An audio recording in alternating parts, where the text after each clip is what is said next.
Not many people would believe that. When you talk of mainstreaming, of course, a conference, a congress can articulate a view that we want to make Ayurveda mainstream in India, perhaps in the world. But we have just seen that the state of Kerala, ruled by a communist party, which is identified with some parties and certain knowledge systems, can make and has made Ayurveda as a mainstream healthcare system of a leading state on various parameters. I think we have a great hope, and her presence really, I feel, signals that this can be accomplished for the entire country as well, by many states, and very soon for the entire country. So there is a great hope. So I would like to pay my respects. Honorable distinguished personalities on the dais, distinguished invitees, particularly those who have flown all the way to Jaipur from different countries to participate in this Congress. And today we are talking about the international platform. When 50 countries participate, people from 50 countries participate, I think there's a great news that when we are talking about can we have, not India, but we never talk about India, can we have a global footprint, can we envision a global footprint. Of course, I must admit that I have no merit here to stand before you, because I am not a person from Ayurveda. I am just a student of Ayurveda. I am just an admirer of Ayurveda. At best, I am an evangelist of Ayurveda. And I am talking to you with such, I think, an expert people in this field who are working for several years. I just wonder, how can we envision a global footprint for Ayurveda? Is that feasible at all? When the mainstream systems and the medical science and all of the world, of course, coming from the Western world, has advanced so much, can Ayurveda make a really footprint in that current scenario of the 21st century? The question is to be asked. And can we make this happen together? We all who admire Ayurveda, we are students of Ayurveda, studying the research in this area. Now this question, I come from information technology, I come from computer science field. Now, you may ask about what is the connection between information technology and Ayurveda, computer science and Ayurveda. But there is a very strong connection. I must say in a different context. Way back when I was introduced as a person who architected supercomputer for India 20 years back, and our supercomputer architecture came out in the system, and I was looking at applications. Application for computing, application for supercomputing, and one of the major applications came before me of this high performance systems, high performance networks, was applications in the healthcare system.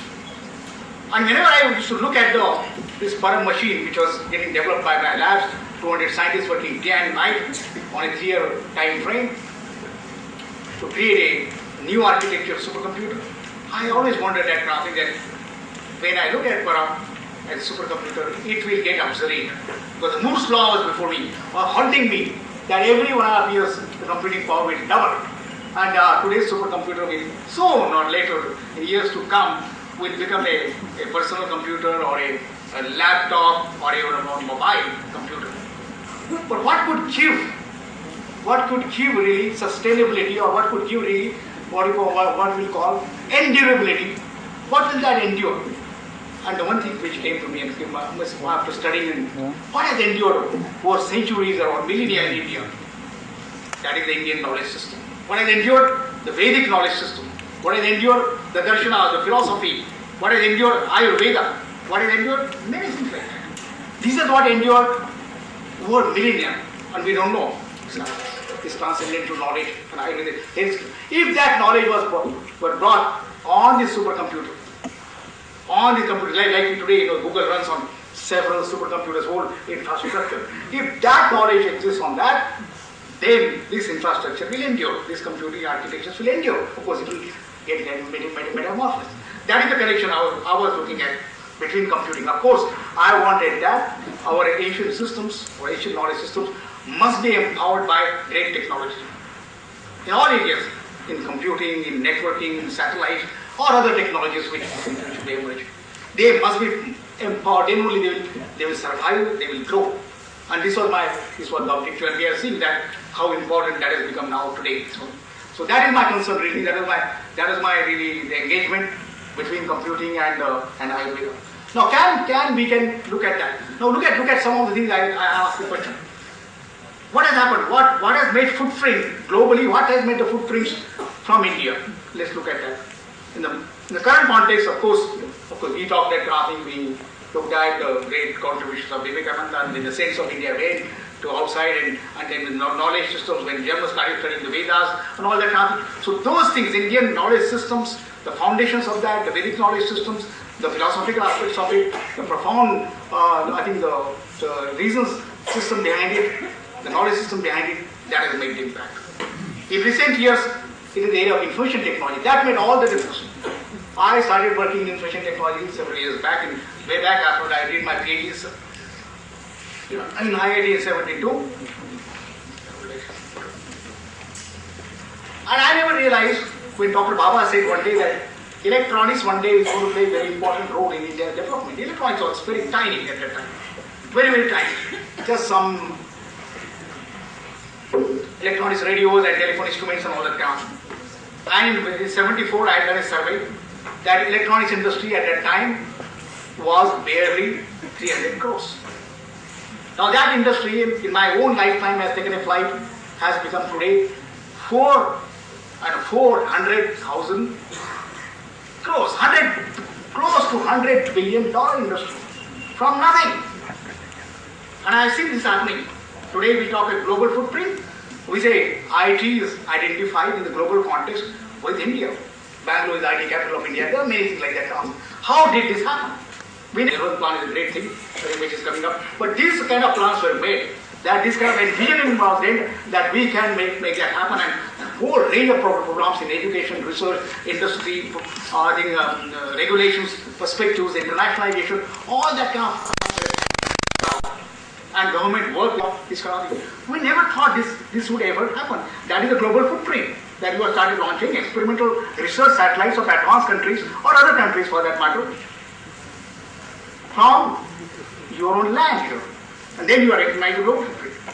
Today the nuclear treaty which India has signed is another example of that. That today when the US comes to sign a 123 or the whole treaty or wide-ranging treaty, which of course encourages all the world to sign that, this one today for the cooperation program, it's a great thing happening to India because now we can cooperate in advanced technology in many frontiers. Why this has happened? Because the program was there, the program was developed, some researches were done at BRC and other institutions, and we're talking about fast breeder reactors, next generation reactors, we created a manpower, and today that has happened. Latest thing is that kind of thing in the automotive industry, which has no history. India, you can see the Indian roads and Indian cars sometime back and all that kind of thing. Suddenly, Tata's come out with a nano car. Suddenly comes a nano car, and that becomes the greatest name in Geneva or in the Detroit auto shows. It is not some coming from GM or Ford, which are going for bankruptcy today, but suddenly a nano car comes about, and that is the future of cars. I'm saying that there is what when you envision, there is a hope. That you can accomplish, which you have never accomplished so far, right in your country, you can accomplish on a global scale. This is what I think what I was trying to say is that if you believe in it, if the government believes in it, I believe in it, all the scholars here believe in it, of course with the cooperation, this has not happened, nothing of this kind of in the space program or nuclear program will happen without the cooperation of many countries and many people like you. If you can come together, if you believe in it, such a thing is really actually feasible. This is what I wanted to really express, one idea. Second idea I was thinking like that, I'm talking to you before you as a representative of Vigyan Bharati, the great science movement which started in 91. Right here, Professor Vasu is here, and Professor Vasu started as a Swadeshi science movement in Bangalore. And science should be a movement. It should not be just government initiative or the national important. It must be a people's movement. And that started taking shape in a different form as Vigyan Bharati in Kerala again there, and it became the great communication medium. Why Vigyan Bharati? Like Vigyan means science, those of you start thinking about Vigyan Bharati, and Bharati means Indian in that sense. In fact, Bharat really encapsulates that that knowledge-based civilization. Va means knowledge, and Rat means romancing with knowledge or getting engaged in that civilization. But the world's first knowledge-based civilization is that Bharati, that's name encapsulated. That is the science. But science in India was different, very vital word, this kind of thing. And we are, in epistemology, we started asking questions. What is really the science? What is knowledge itself? How knowledge is obtained? Not in just the modern scientific way. But there are many ways of obtaining knowledge, including the contemplative, meditative, and many ways of it. And we wanted to give that definition, not just a rational, I think, objective based on observation and inference alone, pratyaksha and anuman alone, but all the 6 pramanas, or maybe the auxiliary pramanas like that, nothing can we look at science. And in that case, the spiritual science, social science, there are different aspects of a whole spectrum of knowledge systems will come into picture, and Vijnana Bharati wanted to take that as a holistic look.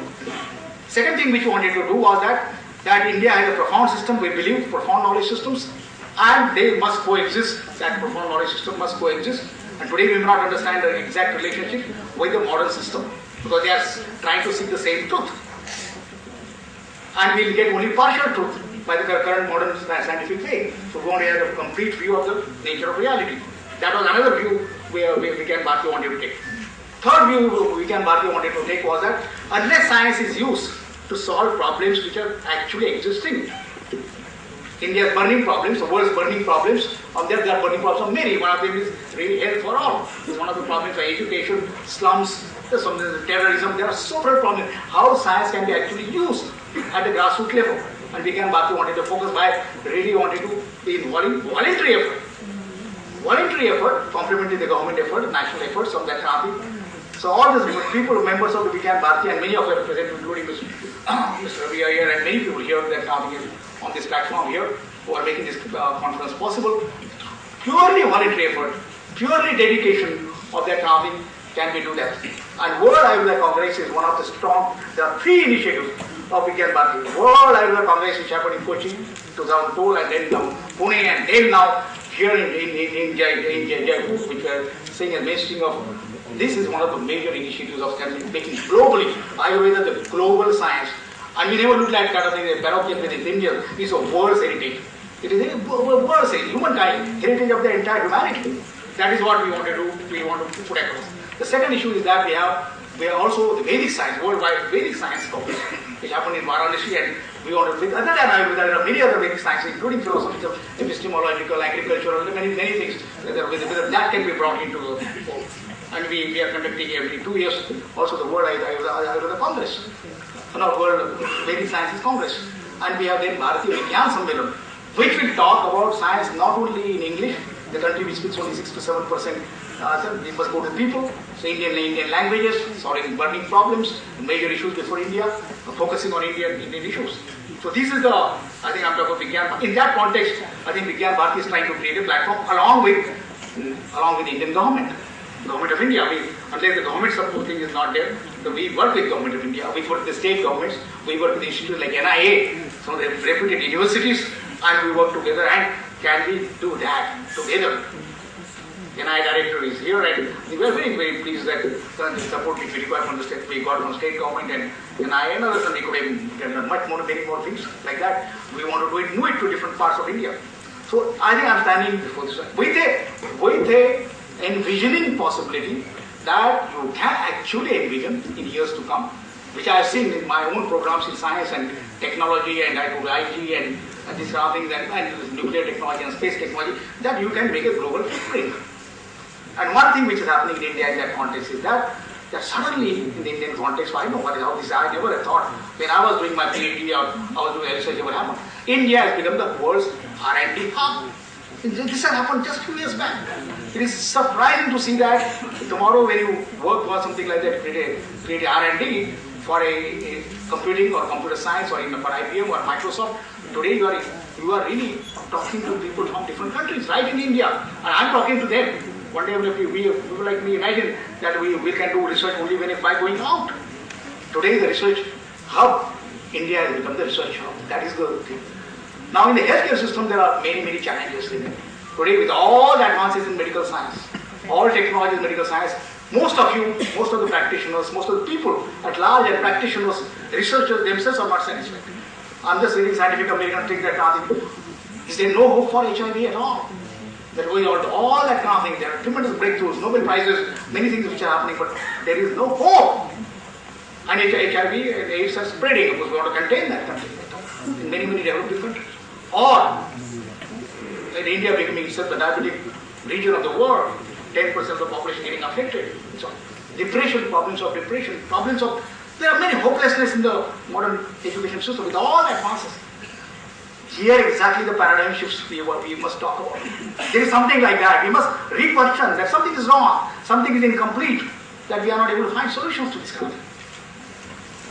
What is that? And today when Angela Merkel, as the Chancellor of Germany, puts across and told that now Germany will talk about sustainable lifestyles, sustainable development, research for sustainability. The question of sustainability, if I want to translate it, to me sustainability may be a scientific word in modern times, but it is really the expression of dharma.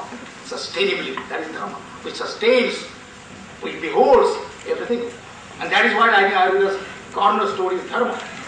It can encompass everything. Why it has endured?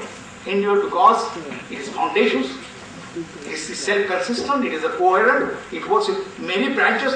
See, the science will collapse as soon as it is not coherent and consistent with other branches. So physics is trying to say that denying or defeating, or talking about it. Physics is not working with chemistry, chemistry is not working with biology, biology is not working with cosmology, all this kind of thing, cosmology. Ayurveda has that integral view. That's why it has remained, and it will remain according to. We have not understood the relation between modern science and maybe Ayurveda, or you say what with the kapha or many things like that, Tridosha theory or Trigunas, or Panchamahabhutas. We may not have understood exactly. But today's systems biology, systemic view of the nature of which you are trying to take the integral view are trying to make, we may go closer because they are the truths. This also gives one expression of the truth, this gives another expression of the truth. They must be consistent, we must discover that. We may not know. Even homeopathy or Unani or other systems of this kind of if they were, there must be the kind of thing. If there is a relation, there is an underlying single truth behind it, as science is trying to discover. There is an underlying single truth. We don't know, that expression is not there. We have centuries to go ahead. The pace of knowledge will continue, maybe take millennia. But that doesn't mean that today we are not able to, it does not exist. Because it is the same truth. So what I am trying to say is that we must, because if you want to correlate, falsify, it's okay. I think we admitted in Upanishadic tradition. If you want to falsify it, okay, that's okay. That this is not true, this is not true, this is a limitation like that kind of thing. But it has not been falsified. This is what can we make it mainstream? Can we make the global platform? Can we envision that this can happen in the coming years? My own lifetime, we are talking about 2008, can I target 2010 and the next decade? This is becoming the global system. Because I think the heritage is not Indian, we are talking about is the world heritage. It's kind of, we always talk about the world as a family. We went beyond that, I am the world itself. So in this context, where Ayurveda talks about this theory of entire emancipation of the entire world, entire humanity, all beings, including the trees, plants, all our different kingdoms. And not only this world, but there are many worlds which may exist. In that consistency we are talking about, I feel that there is a strong reason, and also there are philosophers here and theoretical practitioners are here which know much more. But I am amazed to see profundity. My journey as in science and this Ayurveda would have gone from engineering to physics, to mathematics, beyond that to philosophies, beyond that to Vedic systems, all that kind of things. My journey has gone there and I started admiring, my God, what a profound knowledge system. Not only me, it was Einstein or the Schrodinger or great tribute to Pascal. Many people have great tributes they have paid to this knowledge system. Not because it comes from India, but it was the first knowledge-based system of the world. So friends, we are talking in this context. And now we believe in this platform, Vigyan Bharati believes it, NIA would believe it, I should believe it, and we are feeling that if at our world collaborations which are operating in many countries and where people are coming forward, there are regulation issues. The regulations will come, people will learn, this kind of thing, they will learn and they will see that let one breakthrough occur in HIV or in diabetes or in the coronary heart diseases or any of the depression. One breakthrough comes from this system like yoga and which has happened. That single breakthrough can change the entire thing. Just one breakthrough. If a one person here, a group of people or group of institutions cooperating with each other, make a growth, the entire world view will change. And that's what the world we are changed today. Today, after we are talking about after the climatic change, the world view has to be changed. The present way will not work. We are destroying ourselves. So 21st century, the world views will change, and this is what will happen. I'm talking about the great movement of integrative things today. We are talking that I'm not talking about that this is against the allopathic or modern system. We are talking about coexisting with the scientific say another pursuit. It must be coexisting, interoperable, coherent, consistent systems with different disciplines. They admire all other disciplines. And there, of course, there are other issues, intellectual property rights, many things, how to make it pervasive and how this can happen worldwide. And one thing which I've seen is that if you people recognize the international, because the 50 people who have come here, all this kind of thing, India, even somehow we carried that kind of thing. I remember when I developed my Param supercomputer, I knew that it would be never recognized as a supercomputer when it was actually done. Then people actually told me, scientifically, it is not a supercomputer. Until when I went to Zurich and Europe, it was exhibited, and when Europe said, this is a supercomputer, and number 2, it came after the US, then definitely people recognized. This has happened in many fields, this one. So I think this may also come the international recognition, like when Ayurveda gets international, out like yoga has happened. When you get outside, it will also come that we also believe. But I think the situation has now changed with coming up nano and or satellite programs, etc. We believe ourselves. And of course, this will happen, and we want this to happen. And this should be a great work by many people, all of us working together. Simultaneously, maybe here, Europe, Russia, this one, I think maybe other countries, maybe China, we come out with this. Then as a different way of working together, different paradigm of working together, rather than competing together. And that is what I think the Indian philosophy stood for, working together. Praying for the greatness of I think the awareness of all the humanity, or all the beings of the world. Friends, I just want to end with this thing that I'm an intruder in the sense that I'm just taking a different view from a different perspective on this kind of thing. But I do envision seeing the potential of this kind of thing, seeing the great reverence to this science, that it will one day, if humanity has to survive in 21st century, Ayurveda will become the mainstream life support system of the world. Thank you very much.